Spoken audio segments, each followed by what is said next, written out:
The Quiet Little Woman by Louisa May Alcott, Part 3, Chapter 7. The Family Comes Home. All the way home they talked over their various projects, and the boys kept bouncing into the seat with Aunt Jane to ask advice about their funny ideas.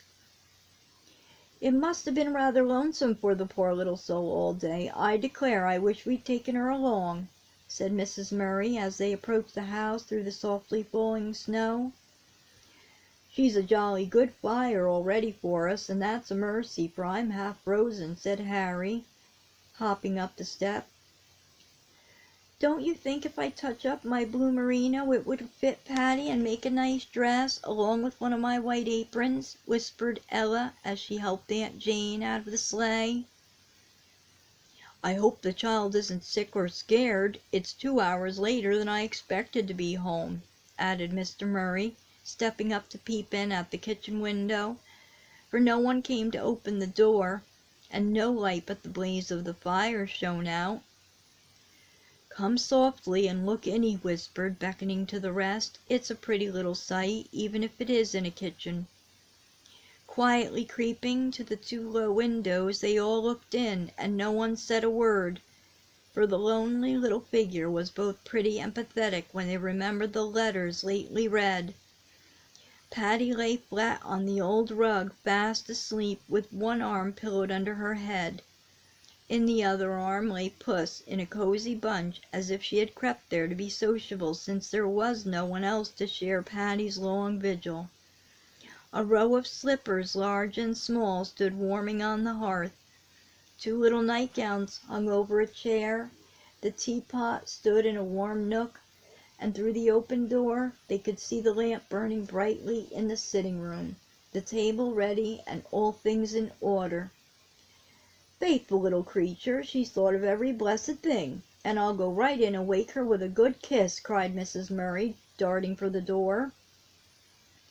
But Aunt Jane drew her back, begging her not to frighten the child by any sudden unexpected demonstration of affection. So they all went softly in, so softly that tired Patty did not wake, even though Puss pricked up her ears and opened her moony eyes with a lazy purr. "Look here," whispered Bob, pointing to the poor little gifts half tumbling out of Patty's apron. She had been pinning names on them when she fell asleep, and now her secret was known too soon. No one laughed at the presents, and with a look of tender pity Ella covered the few humble treasures in Patty's box. As she laid back, she remembered what she had once called rubbish, how full her own boxes were with the pretty little things girls love, and how easy it would have been to add to Patty's pitiful store. No one exactly knew how to awaken the sleeper, for she was something more than a servant in their eyes now. Aunt Jane settled the matter by stooping down and taking Patty in her arms. The big eyes opened at once and stared up at the face above, and then a smile, so bright, so glad, shone all over the child's face as she clung to Aunt Jane, crying joyously, "Is it really you? I was so afraid you wouldn't come that I cried myself to sleep." Never before had any of them seen such love and happiness in Patty's face, heard such a glad tender sound in her voice, or guessed what an ardent soul dwelt in her quiet little body.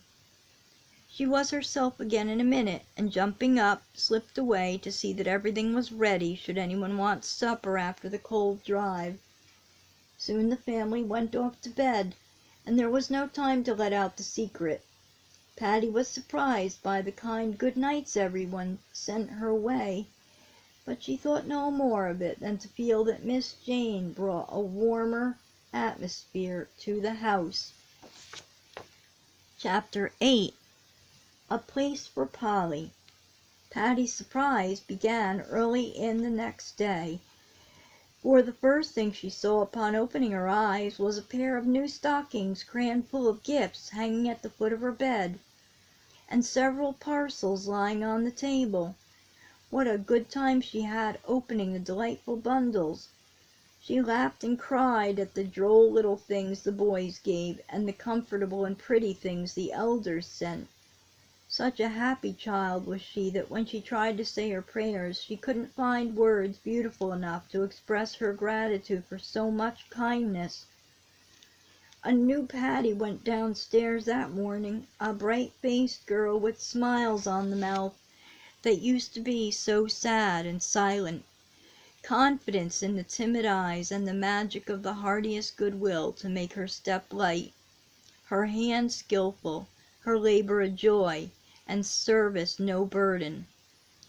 "They do care for me after all, and I never will complain again," she thought, with a glad flutter at her heart and sudden color in her cheeks as everyone welcomed her with a friendly "Merry Christmas, Patty."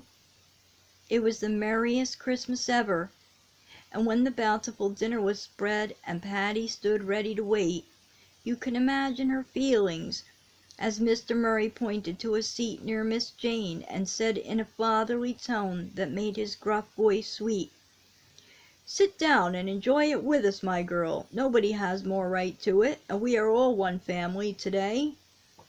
Patty could not eat much, her heart was so full, but it was a splendid feast to her, and when toasts were drunk she was overwhelmed by the honor Harry did, for he bounced up and exclaimed, "Now we must drink to our Patty, long life and good luck to her." That really was too much, and she fairly ran away to hide her blushes in the kitchen and work off her excitement washing dishes. More surprises came that evening. When she went to put on her clean calico smock, she found the pretty blue dress and white apron laid ready on her bed, along with a note that read, "With Ella's love." "It's like a fairy story that keeps getting nicer and nicer since the godmother came," whispered Patty as she glanced shyly at Aunt Jane. "Christmas is the time for all sorts of pleasant miracles," answered Aunt Jane, smiling back at her little maiden, who looked so neat and blithe in her new dress and happy face. Patty thought nothing further in the way of bliss could happen to her that night, but it did when Ned, anxious to atone for his past neglect, pranced up to her as a final dance was forming and said heartily, "Come, Patty, everyone is to dance this one, even Harry and the cat." And before she could collect her wits enough to say no, she was leading off and flying down the middle with the young master in great style.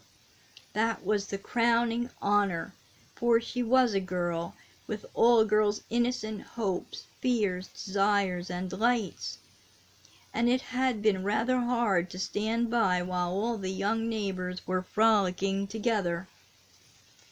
Chapter 9. Patty Remembers.